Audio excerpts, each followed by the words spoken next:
We're going to move on to February. There is a few little things here and there I probably left out, but this is just a quick run over so that we can discuss everything and bitch about it, basically. And we're working our way up to where we are in this very moment on the show. Let's start off with Steffy and Thomas. And as you can imagine, Steffy is over the moon when she hears what Douglas saw. At first, she's like, nah, that can't be true. But then after a couple minutes, she thinks about it and she's like, oh my God. And she actually gets excited and she's like, oh, we could finally reunite our family. So it could be the Forresters, not the Logans. They are acting like children, and it's insane to be happy that your dad is going to be heartbroken. Okay? Like, I just don't get this. So Steffy has this bright idea, and ultimately they involve Charlie, which I thought was way over the line.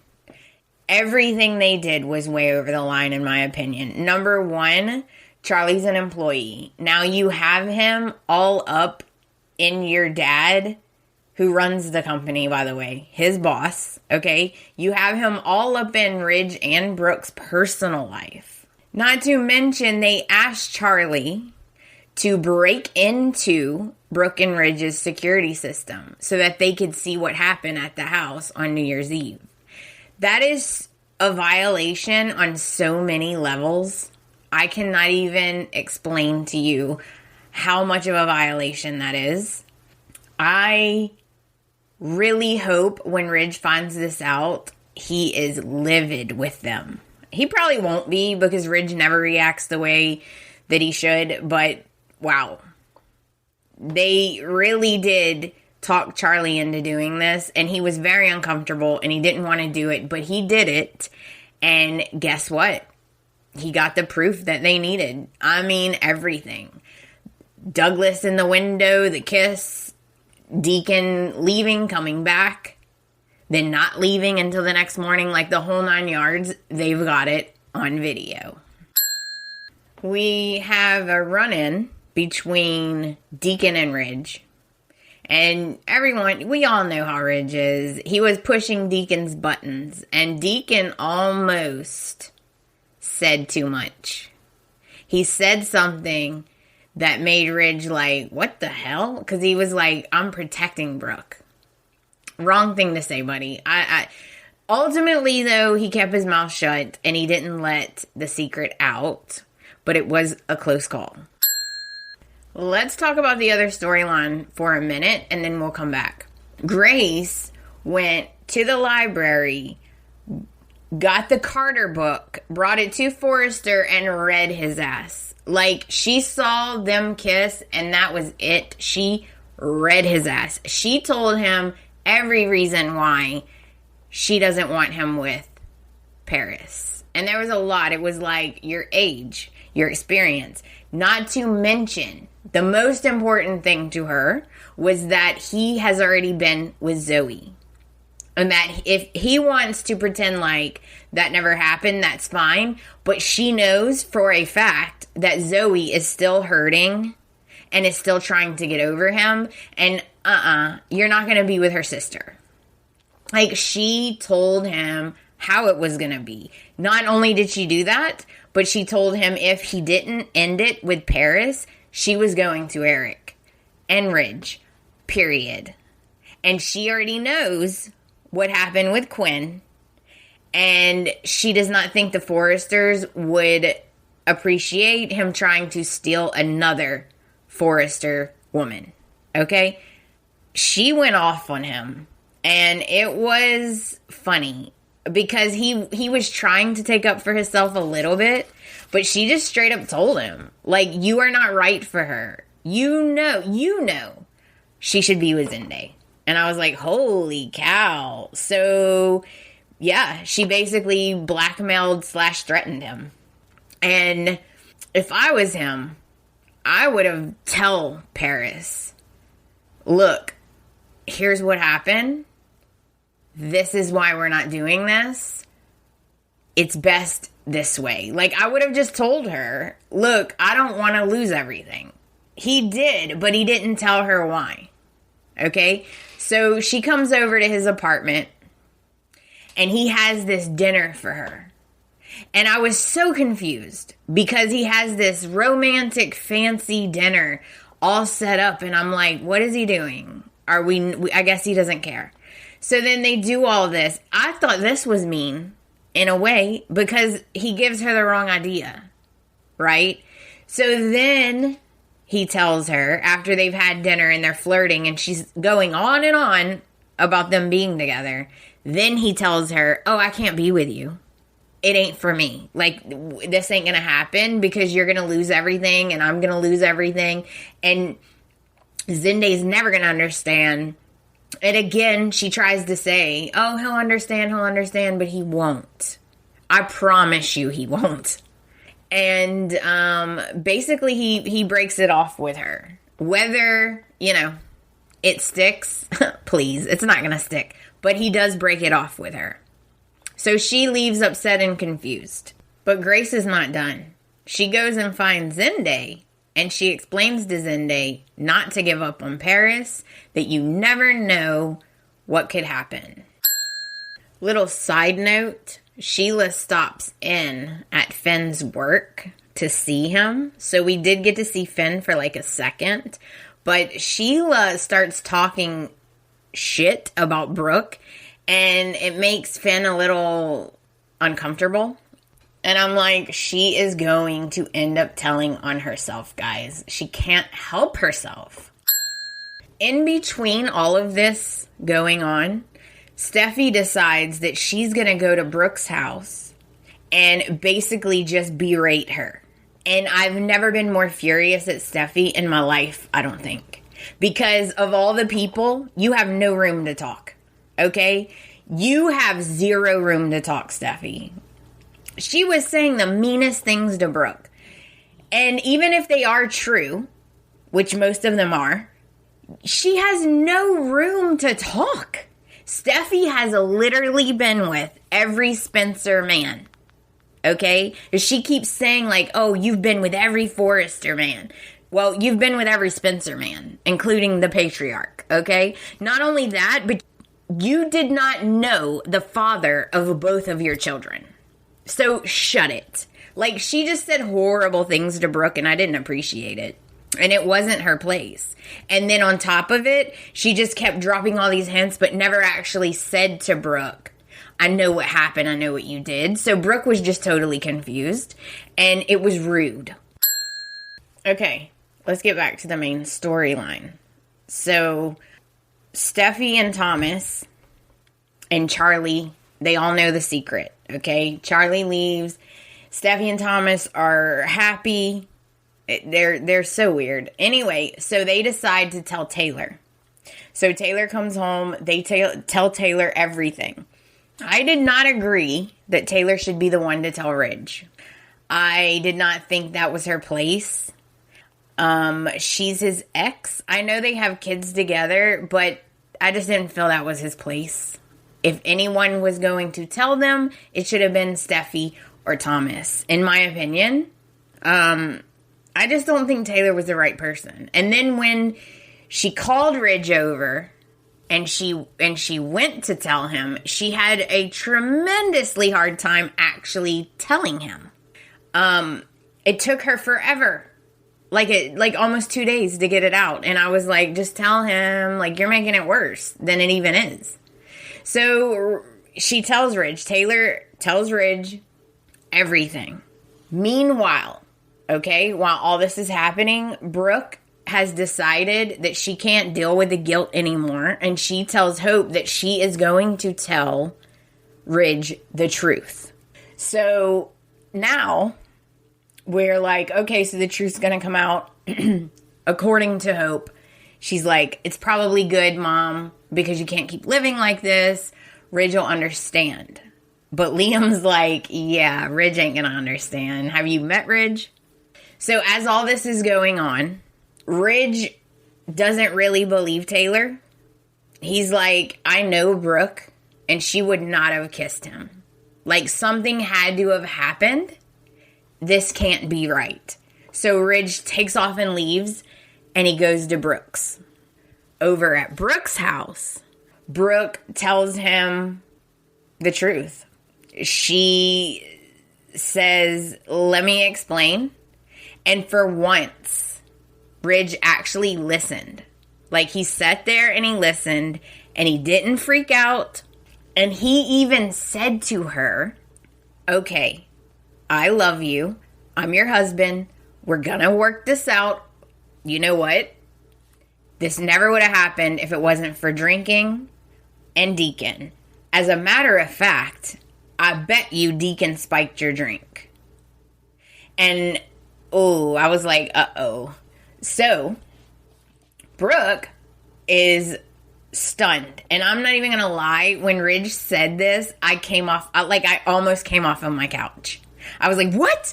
Because Ridge is never reasonable. You guys know this. He's never reasonable. As soon as something happens, he just takes off. Like when she kissed Bill, he just took off and ended up in Vegas with Shauna. So I was so happy and so stunned that he was going to actually stand by her and understand that this would have never happened if there weren't these other circumstances, if drinking wasn't involved. So he tells her, don't worry about it. It's going to be okay. I just need to fix this. I'm going to go get some fresh air and I'll be back. So as far as Brooke knows, everything's okay and they're going to work it out. Back at Steffi's house, I was cracking up because these two are hilarious. Steffy and Thomas are in complete shock because they thought as soon as Taylor told Ridge, he would just run over to Brooks, pack his bags, and show up at their house and stay with them and move in. And the fact that he actually went and talked to his wife and didn't immediately just leave her has Steffy and Thomas so mad. They're acting like little brats. And it is ridiculous. I don't know why Taylor doesn't say something. Hey, you know what, guys? Your obsession with breaking up your father and Brooke is not healthy. Okay? It is not healthy, guys. Of course, Ridge goes to confront Deacon. He was not getting fresh air. Fresh air my ass. So he goes to confront Deacon. And this is when we get this awesome fight that I was talking about earlier. And Ridge, the things Ridge was saying was not wrong. Okay? I totally get where Ridge is coming from. And I know why he would assume that Deacon did something to Brooke. Because he was like, did you spike her drink? There's no way that you would ever get Brooke on your own. I know you've always wanted her. And this is the only way you could get her. And of course, Deacon denies it. Of course not. I would never do that. And then one thing leads to another. And it becomes a full-on fight. It was pretty amazing, guys. If you didn't get to see it, you should go and look it up. I'm sure you could find it. And it was pretty evenly matched. Like, it wasn't just Ridge kicking Deacon's ass or Deacon just kicking Ridge's ass. It was back and forth, which made it really exciting. And I couldn't believe the venom, like the anger from Ridge was so big. And I get it. Like, it was just, wow. So then on top of all of that, a little tidbit that I learned from Sean is when Ridge threw the decanter at Deacon, that was actually Thorsten's idea. So the actor who plays Ridge, that was actually his idea to do that. And I thought, oh, that's cool. During this fight, to me, the best part, the funniest part, was that Deacon heard Brooke coming. And when he heard Brooke coming, he quit fighting. So that it looked like when Brooke walked in, that it was just Ridge beating Deacon to a pulp. And that Deacon was not even fighting back. Which, of course, is not the case. But that's how it looked when she walked in, because Deacon's smart. And the crazy thing is Brooke runs over and she's like, stop. So let's just discuss this, okay? I understand her initial reaction is the reaction anyone would have. Okay? Two people are fighting. You want to try to stop it. You want to try to break it up. I get that. This is where she went wrong. And this is where we're different. Because this is what I would have done. She went wrong because she should have only took Ridge's side. She should have came in and broke it up. And she should have said, Deacon, you had this coming. Like, you can't be shocked that Ridge was going to find out and this was going to happen. Now, stand up, get up. Did you spike my drink? If we go right now to take a lie detector test, are you going to pass? Did you spike my drink? Because I drank for some unknown reason that I can't figure out. And Ridge is right. I need to know the truth. And if she would have took Ridge's side and she would have done that, we wouldn't even be here today, okay? Because I think Ridge would have been over the moon with that. And he would have been like, yeah, see, you had this coming. Because she didn't do that, it's a huge problem. Because she runs in and she's like, no, Ridge, don't beat him up. It wasn't his fault. Nothing happened. And when she said nothing happened, that really sent Ridge over the edge because he was like, oh, nothing happened. A kiss happened. He stayed the night in my bed. What do you mean nothing happened? So then this just causes Ridge to lose it and he just goes off. And then Brooke realizes, oh no, I've just effed up. And Ridge ultimately says, I'm done. I'm done. I've had enough. I'm done. So then Ridge leaves. And now Brooke is devastated. Okay? I'm devastated. Brooke's devastated. I think even Deacon felt bad. Guess where Ridge goes? Straight to Steffi's to see Taylor. Of course. Big shocker. And because Brooke and Taylor both have a sickness, okay? They both have Ridgitis.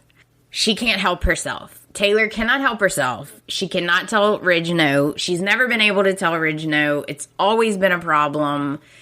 What does that remind you of? Like mother, like daughter. So Ridge is devastated, and of course, he gets influenced by Steffy and Thomas. And ultimately, after talking to Taylor and going over it, and he can't believe Brooke would do this, would throw everything away. One thing leads to another, and Ridge and Taylor kiss. And I was extremely upset by this. I'm extremely upset on so many levels. I'm upset for Taylor. I'm upset for Brooke, because this always happens. Like, if you're new to the show, I've been watching it for over 20 years. If you're new, this always happens. Okay? Taylor, I used to be such a Taylor fan, but this happens so many times over and over. Taylor always takes Ridge back and she gets heartbroken every single time. There's never been a time where she didn't get heartbroken because Ridge always chooses Brooke in the end because that's who he's really in love with. And it's so frustrating that after all this time, Taylor doesn't see that. So they end up talking and they kiss and then they end up upstairs. I mean, I was getting worried. And they're making out and she looks at his ring and he takes his ring off. And I was like, Ridge, talk about making rash decisions. So he takes his ring off. And they continue to make out. And I'm like, why, Ridge, why? Why are you doing this? You're going to break both of their hearts. It's typical Ridge. Like Marvin says, Ridge is the original flip phone. Absolutely. So meanwhile, Brooke tries to get in touch with Ridge. And he's not answering his phone. He's not answering texts. And she's frantic. So she jumps in her car and she flies over to Steffi's. Granted, in real life, it would take you a really long time to get from LA to Malibu. But this is a soap opera world. We're going to let it go. So she flies over there. She gets there. And you're not going to believe this. Thomas, I was so angry with this, guys. What did you think about this? Thomas acts as the bodyguard. He won't let her see Ridge at all. He won't even let her near the house. And she realizes he has Ridge's phone. So she can't get in touch with Ridge at all. I think they missed a really awesome opportunity. Because I thought that Brooke was going to act like she left, but really run around to the back of the house where the sliding glass doors are, run into Steffi, then try to fight her, right, to get through, and then she was gonna smack those glass doors and be like, Reg! Right? That's what I thought. I was so wanting that. That would have been amazing. But that's not what happened. She actually leaves and goes back to her house. So Brooke tells Hope and Liam what happened, and they're stunned. Like, they can't believe this. And even Liam said, oh, I thought Thomas was done with all the scheming and manipulating. Yeah, right. So this cracked me up. They sent Liam over to try to get info, to find out what's going on and why Ridge won't talk to Brooke. Right? Which I thought was hysterical, because when Liam goes over there, it doesn't go so well. They basically tell Liam, we know you came here to get info. Here's the info. My parents are upstairs together. So there you go. And Liam was shocked. He was just like, wow, really? Okay. And Liam, I think he says, like, don't count Brooke out yet. But I thought that was too funny, because in real life, you would so do that. I would be like, okay, here's what we're going to do. They like you, and you have a reason to go over there. So you're going to go over there, and you're going to get info for us. That's exactly what I would do. So I thought that was hysterical. So on the soap opera, it's now the next day. Okay, Ridge never came home. Brooke is freaking out. She knows he stayed with Steffi, which means he stayed with Taylor. Ridge tells Steffi and Taylor and Thomas, look, I have to go talk to my wife.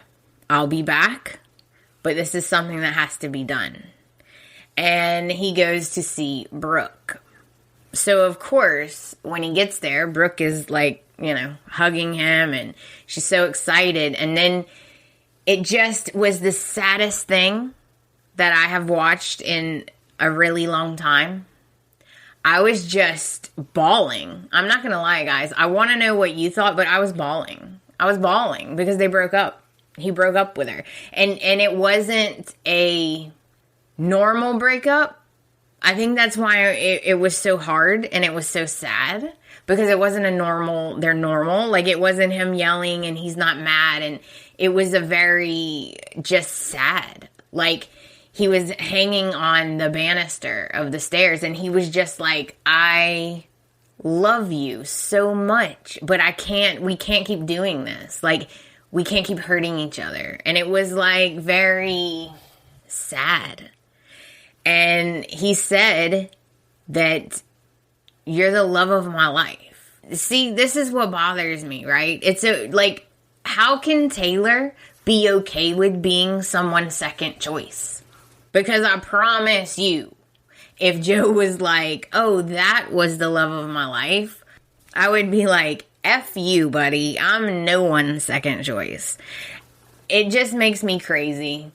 But this scene was so sad, and when he left, I was so devastated because Brooke just completely broke down. And when she realized that he took his ring off, you could see on her face the, just complete devastation. Like, at first, she had all these hopes of, like, it's okay, you know, like, you said we could work it out, da-da-da. But when she noticed that he took his ring off, that was the moment where she was like, oh, no. Like, not again. Like, oh, no. So, I'm so curious about what's going to happen now. Because Ridge goes to work, and he's, you know, he's obviously torn. And he's having second thoughts about what he's doing. He keeps looking at Brooke's photo. And then Steffy and Thomas come in and they're hounding him about it. And then Steffy goes and calls Taylor and she runs over there. Heavens forbid Ridge is thinking about Brooke. Like, the whole thing's crazy to me. They're all insane. Are you kidding me? Like, you guys, they're acting like they're like 5. And it's just crazy. So, poor Brooke, right? She's on her stairs. She's devastated. And Hope walks in. And she just knows already. Because, one thing we didn't talk about.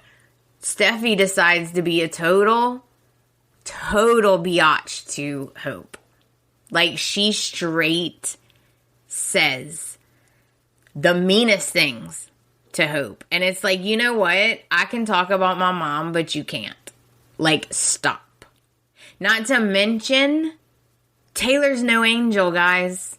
I can tell you of several incidents where Taylor kissed other people while she was with Ridge. So, I just thought, like, wow, I don't understand how Steffy thinks she has the right to talk to Hope like that and be so horrible. So, Hope already knew from Steffy what happened. So when she got there and she saw her mom, she was like, oh, crap. Like, yeah, I already knew. And she's like, oh, Mom. And it was so sad the way it ended. It was just, I was devastated. And then the only other little thing that happened is that Paris showed up at Carter's house, his loft. And apparently these two cannot stay away from each other. And they end up making out again. This is dangerous. This is very dangerous. I don't really like these two together. I think that Paris has way more chemistry with Zende. That's just my personal opinion. I don't love these two together. The very last little thing that I wanted to mention was that Sheila is so proud of herself. Like, she is so proud of herself for what she has done. And it actually bothered her because Deacon said, man, I guess I have karma to thank. And it drove Sheila nuts because she's like, when he walked off, she's like, no, you have me to thank. It was me. And I'm like, there's no way she's going to be able to keep this. She's going to tell somebody. I know it. And if you guys look up the promo, you'll know who it is. Do you want me to say it? It's Thomas. Oh. Chelsea would be so mad if she was here because she hates when I do spoilers. That's why I usually don't do them. But I don't know the circumstances. I just know that Sheila tells Thomas, which could be good for her or it could be a huge mistake. I don't know. I guess we'll see if Thomas has really changed, right? There's one more thing that I forgot to mention. We get another Taylor and Brooke confrontation. And again, I applaud Krista because she did wonderful playing against KKL. But this confrontation I loved because they actually were truthful. There was no, I'm going to pretend like I'm your friend, bullcrap. And I appreciated that. Now that we're all caught up, we went December, January, February. We're completely caught up. Let's discuss what you guys think. So I was really curious about what you guys thought and think about the new year and what's been happening on the soap. So I asked several of you to please send me some messages on your opinion. And what I asked was what you guys think about the new year what's been going on since, and if there was anything you would change, what would you change? And I was so happy because I got several messages. And our first message is from Tabby. You guys might remember her because me and Chelsea have talked about her on the pod before. We have been talking for a while, and she always has great opinions, so let's hear what Tabby has to say. Hey, Bold and Beautiful fans, this is Tabby. The things I see this year, I'm not 100% sure excited. I don't like the wait, and we having to wait a whole month to see what's going to happen with Brooke and Deacon and Ridge and all this, and having to watch Brooke cry every single episode is a little too much. It is pushing the limit. We're not seeing hardly anybody, through this whole thing. I don't know if Sheila is just smart or if Brooke has COVID. I do not understand how the heck Brooke did not taste or smell the alcohol and that non-alcoholic stuff. I mean, I just don't see it. I really don't see it. I am kind of upset with Paris. I hate that she's doing all this stuff to Zende. Zende treats her like a princess or a queen, and it's so unfair. They're trying to put Paris more like Zoe, and it's not Paris. Paris was a sweet, innocent girl, and they're turning her more like her sister, and it's tough. I do love Taylor, and I kind of hope her and Ridge get together only because I love Taylor. She's so sweet, and I feel like she would be a better match for Ridge than Brooke. At least that's how I feel. I hate that we haven't seen much of Eric or Katie or Bill or anybody. We really haven't seen very many of people. I hate that they took this time to age up Thomas' son, Douglas, because I love that little boy, and it sucks now that he's a different kid. So I kind of hope I kind of hope the storylines just get a little bit better, a little faster, and it goes a little bit better than it has. Because right now it feels like it's slow, and I've talked to many people who just say that they want it to go a little faster, and that they're going to stop watching because it's just too much.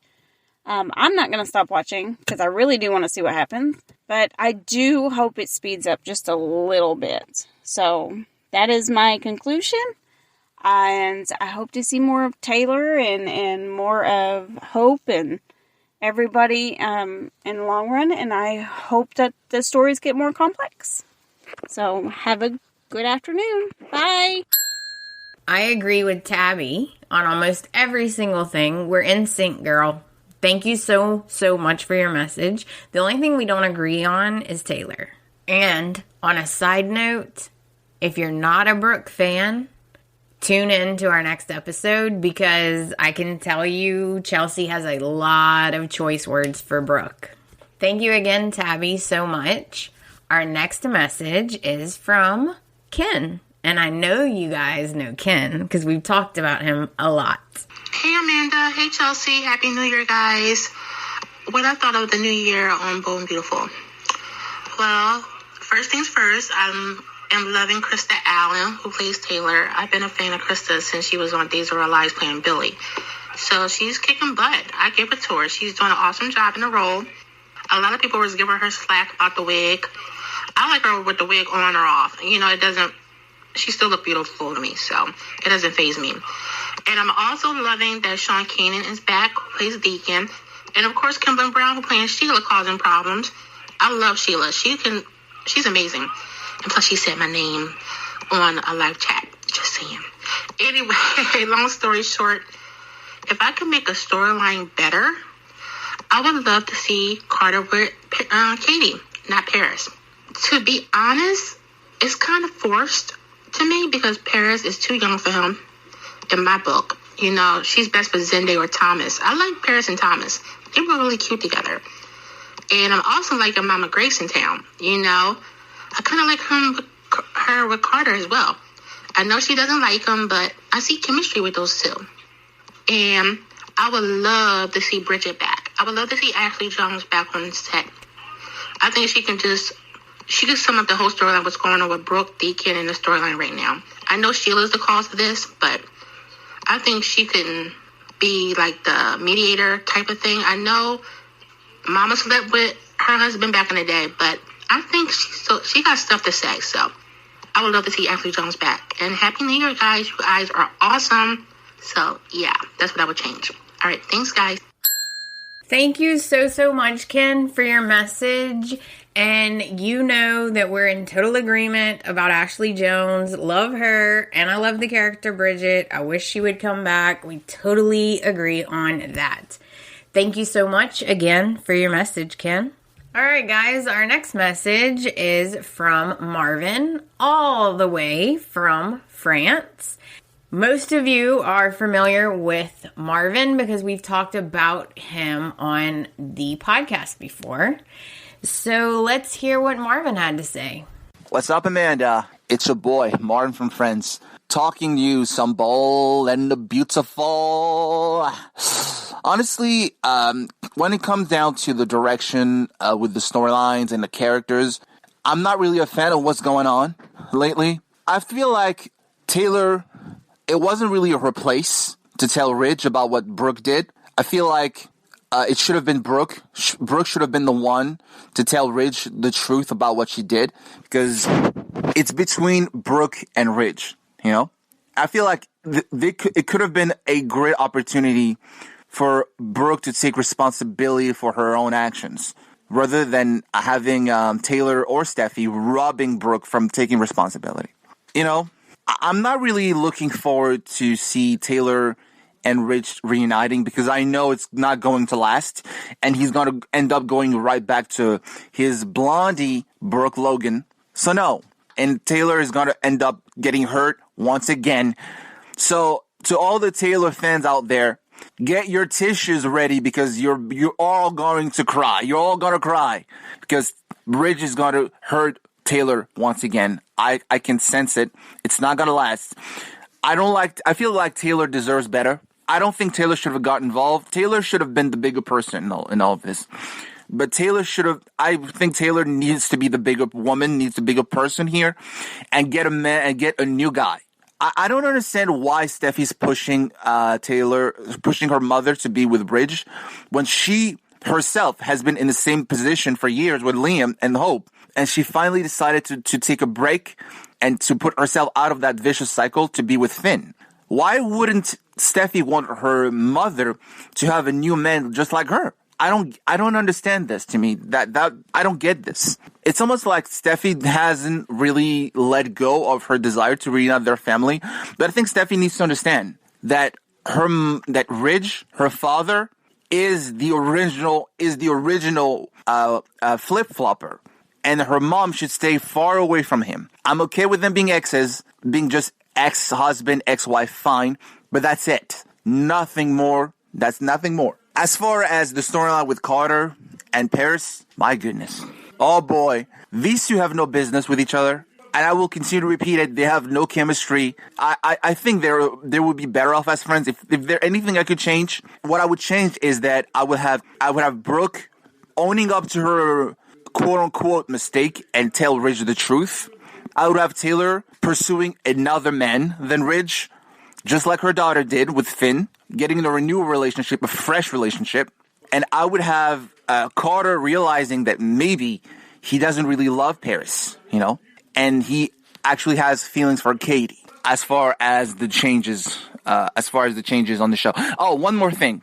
I would give also what I would also do as changes for the show. I would give Tanner Novlan. I would give Finn and Steffi more screen time to further develop their relationship. And also, what I would do is, I think John Finnegan as a single character needs to be further fleshed out. His character needs to be further fleshed out. We need to see Finn as his own person, not just Steffi's love interest, but his own person.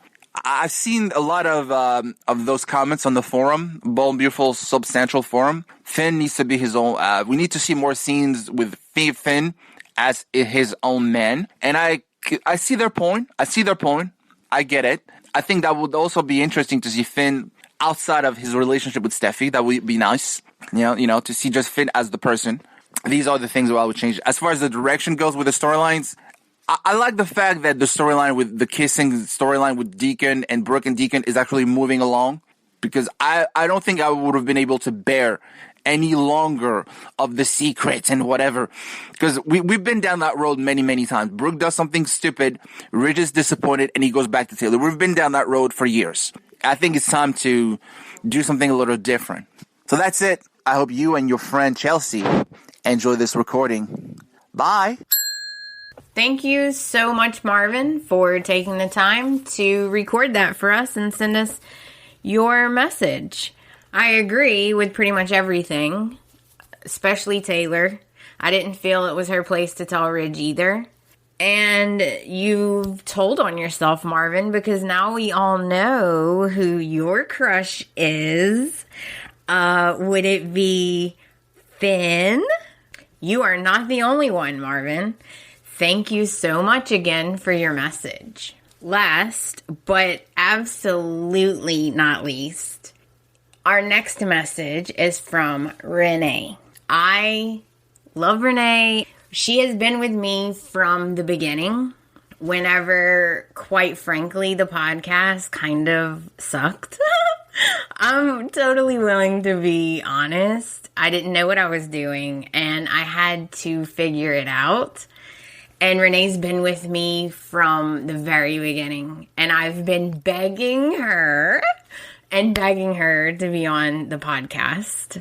So I finally convinced her to record a message, and you guys are going to love it, of course. Let's hear what Renee had to say. My bold and beautiful thoughts this year so far. Well, I will address the Brooke, Deacon, Ridge, Taylor, Hope angle. I've never been a fan of the Brooke and her "my daughter" excuse for basically everything she does. I understand that Thomas was in a really bad way when he was crazy, but Brooke always cried about "my daughter." Well, what about Ridge? Thomas is his son. I don't understand how she cannot see that he has the same protective feelings about his son as she does about her daughter. Anyway, back to the here and now. Hope wants to have a relationship with Deacon. I see nothing wrong with that. However, Deacon having a relationship with Brooke should not be part of that. Another situation when Ridge had a strong opinion and asked for boundaries. He asked for Hope's relationship with Deacon to be anywhere but his home. But wait, it's Brooke's home and Brooke's daughter. Again, Ridge didn't matter. What Sheila did was beyond wrong. However, if Brooke had respected her husband and his wishes, Sheila wouldn't have had the opportunity to spike her champagne. Now about Taylor. First of all, I love the new Taylor. That being said, she comes across as a strong woman with the ability to take care of herself. So when Ridge flipped his switch and decided out with Brooke and in with Taylor, I was very disappointed that she allowed that. Really? Why can't anybody on this show be alone for 5 minutes? Well, anybody besides Katie, who, by the way, should be front and center more often, but that is another opinion for another day. Renee, I loved your message. I agree that Brooke messed up big time. So did Hope. By not respecting Ridge's wishes, I totally agree with that. Also, I do agree, I wish Katie was on more, but apparently she is actually directing some other shows, so she's been really busy. But hopefully she'll be back soon. Thank you again so much for your message, Renee. I loved it. So that brings us to the end of the episode. So what do you guys think? Do you agree with us? Do you not agree with us? We all have different opinions. And wait till next week, because Chelsea has a bunch to say about Brooke and Hope. And we absolutely love to hear what you guys think. So please get in touch with us. You can get in touch with us on all the socials at The Bold and Beautiful Podcast. I hope y'all have a great week. Until next time, Bye, guys.